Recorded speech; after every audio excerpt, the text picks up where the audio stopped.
नमस्कार साथियों, स्वागत है आप सभी का हमारे YouTube चैनल में। आज हम देखने वाले C-टेट का संस्कृत विषय का प्रैक्टिस सेट नंबर 8। अगर आपने अभी तक चैनल को सब्सक्राइब नहीं किया है तो चैनल को सब्सक्राइब कर लीजिए, वीडियो में लास्ट तक बने रहिए और हमें कमेंट कर बताइए कि आपके कितने प्रश्न सही हुए। देखते हैं प्रश्न नंबर 1। भाषा अधिगमस्य मुख्यम उद्देश्यम किम अस्ति। भाषा अधिगम का मुख्य उद्देश्य क्या है? विकल्प ए व्याकरण ज्ञानम, विकल्प बी विभिन्न संदर्भेषु भाषा प्रयोग क्षमता, विकल्प सी कठिन शब्दानाम स्मरणम, विकल्प डी सुंदर लेखनम। तो हमारा सही आंसर हो जाता है विकल्प बी विभिन्न संदर्भेषु भाषा प्रयोग क्षमता भाषा अधिगमस्य मुख्यम उद्देश्यम अस्ति। देखते हैं पहला प्रश्न। भाषा अधिगमस्य मुख्यम उद्देश्यम किम अस्ति। विकल्प ए व्याकरण ज्ञानम, विकल्प बी विभिन्न संदर्भेषु भाषा प्रयोग क्षमता, विकल्प सी कठिन शब्दानाम स्मरणम, विकल्प डी सुंदर लेखनम। तो इसका हमारा सही आंसर होता है विकल्प बी विभिन्न संदर्भेषु भाषा प्रयोग क्षमता भाषा अधिगमस्य मुख्यम उद्देश्यम अस्ति। भाषा अधिगम का मुख्य उद्देश्य है विभिन्न संदर्भों में भाषा प्रयोग करने की क्षमता। प्रश्न नंबर 2। चोम्स्की महोदयस्य अनुसारम बालकेषु भाषा अधिगमस्य का क्षमता भवति। विकल्प ए अर्जिता, विकल्प बी जन्मजाता, विकल्प सी सामाजिकी, विकल्प डी अनुकृता। तो हमारा सही आंसर हो जाता है विकल्प बी जन्मजाता। चोम्स्की महोदय के अनुसार भाषा अधिगम की जो क्षमता होती है बालकों में वो जन्मजात होती है। अब देखते हैं प्रश्न नंबर 3। संस्कृत शिक्षण भाषा कौशलम वृद्धि श्रेष्ठा गतिविधि का। संस्कृत शिक्षण में भाषा कौशल को बढ़ाने के लिए सबसे अच्छी गतिविधि कौन सी है? विकल्प ए मौन वाचनम, विकल्प बी संवाद भाषणम ऑब्लिक चर्चा, विकल्प सी केवल श्रवणम, विकल्प डी सूत्र स्मरणम। तो इसका हमारा सही आंसर हो जाता है विकल्प बी संवाद भाषणम ऑब्लिक चर्चा भाषा कौशल को बढ़ाने के लिए सबसे अच्छी गतिविधि होती है। प्रश्न नंबर 4। विद्यालय इत्यस्य पदे का संधि अस्ति। विद्यालय जो पद है उसमें कौन सी संधि है? विकल्प ए गुण संधि, विकल्प बी दीर्घ संधि, विकल्प सी वृद्धि संधि, विकल्प बी यण संधि। तो इसमें हमारी हो जाती है वृद्धि संधि। इसका सूत्र होता है अकाश वर्णे दीर्घा। जहाँ पे दो समान स्वर मिलते हैं वहाँ पर दीर्घ हो जाता है। तो विद्या धन आलया बराबर विद्यालय, बड़ा आ और बड़ा आ मिलकर बड़ा हो गए तो दीर्घ संधि होती है। प्रश्न नंबर 5। हरे नमः इत्यत्र का विभक्ति प्रयुक्ता। हरे नमः हरि के लिए नमस्कार, विकल्प ए द्वितीया, विकल्प बी तृतीया, विकल्प सी चतुर्थी, विकल्प डी पंचमी। तो एक सूत्र होता है नमः स्वस्ति स्वाहा अलम बसट योगाच्च। इसके योग में चतुर्थी विभक्ति होती है, इसलिए यहाँ पर हमारा विकल्प हो जाता सही सी नमः स्वस्ति स्वाहा अलम बसट योगाच्च। नमः स्वस्ति स्वाहा अलम बसट इन सब के योग में चतुर्थी विभक्ति का प्रयोग होता है, याद रखिए आप। तो यहाँ पे विभक्ति हो जाएगी चतुर्थी, तो सी विकल्प हमारा सही हो जाता है। अगला प्रश्न। पठत क्रियापदे का लकारा अस्ति। पठत जो क्रियापद है उसमें कौन सा लकार है? विकल्प ए लट लकार, विकल्प बी लट लकार, विकल्प सी लंग लकार, विकल्प डी विधिलिंग लकार। तो यहाँ पर हमारा हो जाता है लट लकार, यानी कि वर्तमान काल। पठत माने पढ़ता है, जैसे सा पठति वह पढ़ता है। प्रश्न नंबर 7। बहुभाषिकता कक्षायाम कस्य रूपेण उपयुज्यते। बहुभाषिकता को कक्षा में किस प्रकार से उपयोग किया जा सकता है? समस्या के रूप में, विकल्प बी संसाधनम संसाधन के रूप में, विकल्प सी बाधा के रूप में, विकल्प डी भारा।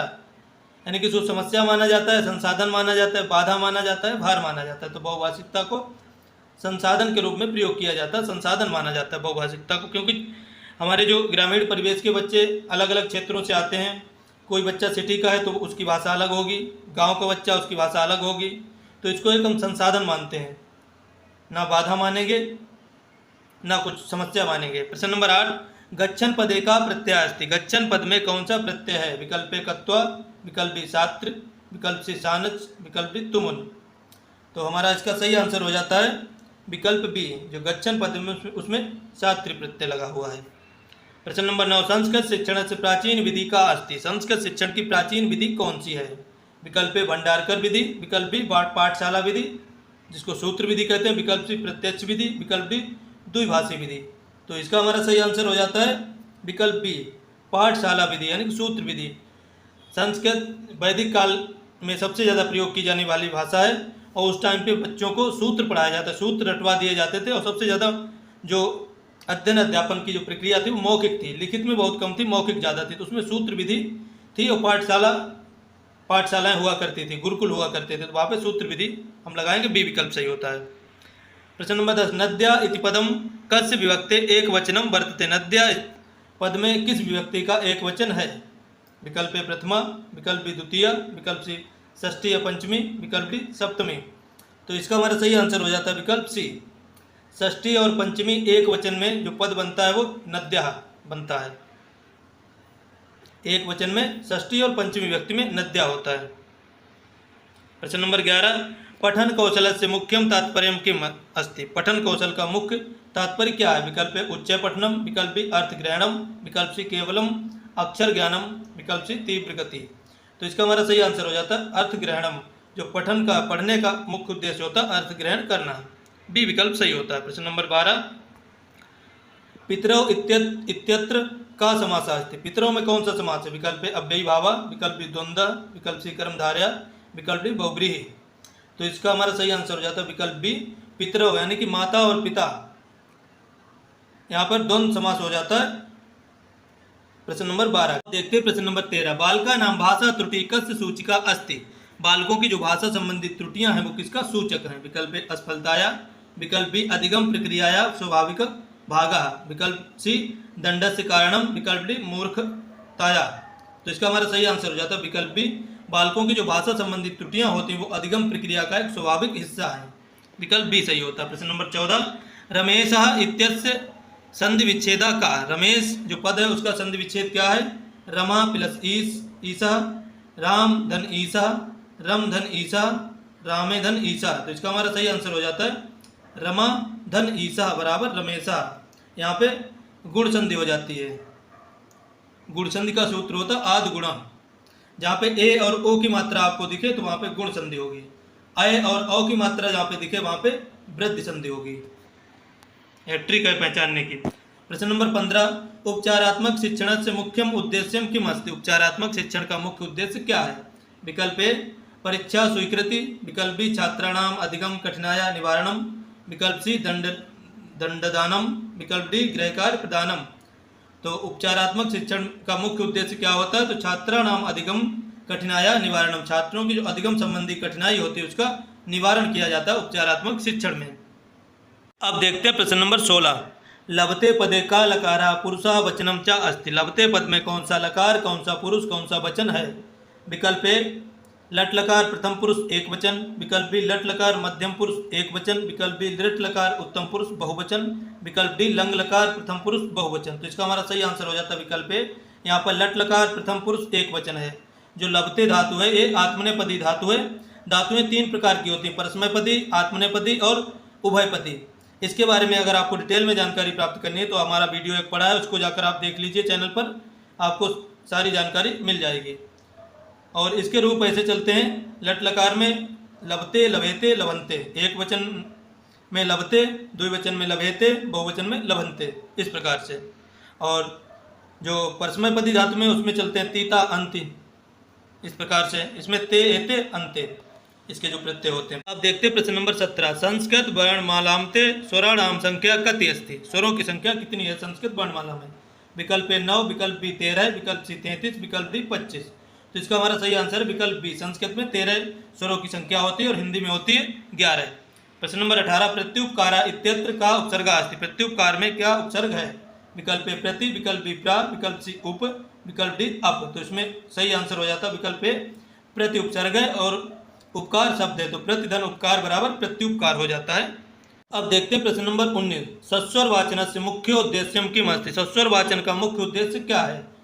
विकल्प ए शुद्धोच्चारणम आरोह अवरोह पूर्वक अधिगमः, विकल्प बी मौन अध्ययनम, विकल्प सी परीक्षा सफलता, विकल्प डी समय ज्ञापनम। तो हमारा सही आंसर हो जाता है विकल्प ए शुद्धोच्चारणम आरोह अवरोह पूर्वक अधिगमः। ये हमारा सही आंसर हो जाता है। प्रश्न नंबर 20 यथाशक्ति पदे का समास है। यथाशक्ति पद में कौन सा समास है? विकल्प ए अव्ययी भावा, विकल्प बी तत्पुरुषा, विकल्प सी बहुव्रीहि, विकल्प डी दिगु। तो यहाँ पर हमारा समास हो जाता है अव्ययी भाव। यथाशक्ति में अव्ययी भाव समास हो जाता है क्योंकि यथा जो अव्यय लगा हुआ है। प्रश्न नंबर 21 छात्रेषु सृजनात्मकतया विकासाय का अवसरा दायित्वव्य। छात्रों के सृजनात्मक विकास के लिए कौन सा अवसर देना चाहिए? विकल्प ए स्वतंत्र अभिव्यक्ति, विकल्प बी रटन कार्यम, विकल्प सी नकल कार्यम, विकल्प डी दंड विधानम। तो इसका सही आंसर हो जाता है विकल्प ए स्वतंत्र अभिव्यक्ति। छात्रों की जो सृजनात्मकता को के विकास के लिए उन्हें स्वतंत्र अभिव्यक्ति का अवसर देना चाहिए। अब देखते हैं प्रश्न नंबर 22। पठितुम इत्यत्र का प्रत्यय अस्ति। पठितुम में कौन सा प्रत्यय है? विकल्प ए तुमुन, विकल्प बी कत्वा, विकल्प सी लेप, विकल्प डी छात्र। तो पठितुम में यहाँ पे ए विकल्प सही होता है, तुमुन प्रत्यय है। प्रश्न नंबर 23। सतत व्यापक मूल्यांकन यानी कि सीसीई कस्य पक्षस्य मूल्यांकनम भवति। सतत और व्यापक मूल्यांकन में किस पक्ष का मूल्यांकन होता है? विकल्प ए केवल ज्ञानस्य, विकल्प बी शैक्षिक सहशैक्षिक पक्षयो द्वयोरपि यानी शैक्षिक और सहशैक्षिक दोनों का, विकल्प सी केवल क्रीडाया केवल खेल का, विकल्प डी अनुशासनस्य मात्रम मात्र अनुशासन का। तो इसका सही आंसर होता है विकल्प बी शैक्षिक सहशैक्षिक पक्षयो द्वयोरपि दोनों पक्षों का मूल्यांकन होता है सीसीई में। प्रश्न नंबर 24। महर्षि इत्यत्र का संधि। महर्षि में कौन सी संधि है? विकल्प ए गुण संधि, विकल्प बी वृद्धि संधि, विकल्प सी यण संधि, विकल्प डी अयाति संधि। तो इसमें हमारी संधि हो जाती है गुण संधि। महर्षि पद में गुण संधि होती है, विकल्प ए सही। अब देखते हैं प्रश्न नंबर 25। भाषा शिक्षण दृश्य श्रव्य सामग्री नाम मुख्य उपयोग का। भाषा शिक्षण में दृश्य श्रव्य सामग्री का मुख्य उपयोग क्या है? विकल्प ए छात्र मनोरंजनम, विकल्प बी इंद्रियाणाम सक्रियतया अधिगम सुगम कर्तुम, विकल्प सी समय क्षेपणम, विकल्प डी शिक्षकस्य भारम निवारणम। तो इसका सही आंसर हो जाता है विकल्प बी इंद्रियाणाम सक्रियतया अधिगम सुगमम कर्तुम। इंद्रियों को सक्रिय करके अधिगम को सुगम करना। प्रश्न नंबर 26। अभवत इति क्रियापदम कस्य लकारस्य अस्ति। अधिगम इस क्रियापद में कौन सा लकार है? विकल्प ए लट लकारा, विकल्प बी लंग लकारा, विकल्प सी लट लकारा, विकल्प डी लोट लकारा। तो इसका हमारा सही आंसर हो जाता है विकल्प बी, यहाँ पे लंग लकार है। अगला प्रश्न 27 नंबर। संस्कृत लेखन कौशल से विकासाय सर्वोत्तम साधनम किम। संस्कृत लेखन कौशल के विकास का सबसे अच्छा साधन कौन सा है? विकल्प ए श्रुतलेखा सुलेखचा, विकल्प बी मौन पठनम, विकल्प सी केवलम मौखिक अभ्यास, विकल्प डी कंठस्थीकरणम। तो इसका हमारा सही आंसर हो जाता है विकल्प ए श्रुतलेख और सुलेख लेखन कौशल के विकास का सबसे अच्छा साधन है। सुलेख मतलब देखकर लिखना, राइटिंग करना, और श्रुतलेख मतलब इमला लिखना, बोला हुआ लिखना। प्रश्न नंबर 29। संभाषण कौशल से वृद्धयो कस्य पद्धति महत्व अधिकतम।